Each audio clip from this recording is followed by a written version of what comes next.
মধ্যবিত্ত পরিবারের সন্তান কেমন জানেন? ওকে আপনি এসিতে দিবেন, এসিতেও থাকবে, নন এসি দিবেন, ওখানেও থাকবে। গোস্ত দিবেন, গোস্ত খাবে, ডাল ভাত দিবেন, ডাল ভাতও খাবে। ওকে আপনি কম্বল দিবেন, তাও ঘুমাবে, কম্বল না দিবেন তাও ঘুমাবে। ওর বাইক হইলেও চলে, রিক্সা হইলেও চলে, সাইকেল হইলেও চলে। মধ্যবিত্ত পরিবারের সন্তান মানে একটা ব্র্যান্ড।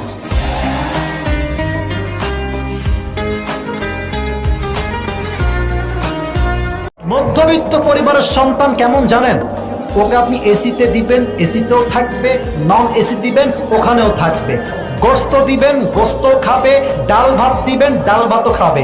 ওকে আপনি কম্বল দিবেন, তাও ঘুমাবে, কম্বল না দিবেন তাও ঘুমাবে। ওর বাইক হইলেও চলে, রিক্সা হইলেও চলে, সাইকেল হইলেও চলে। মধ্যবিত্ত পরিবারের সন্তান মানে একটা ব্র্যান্ড।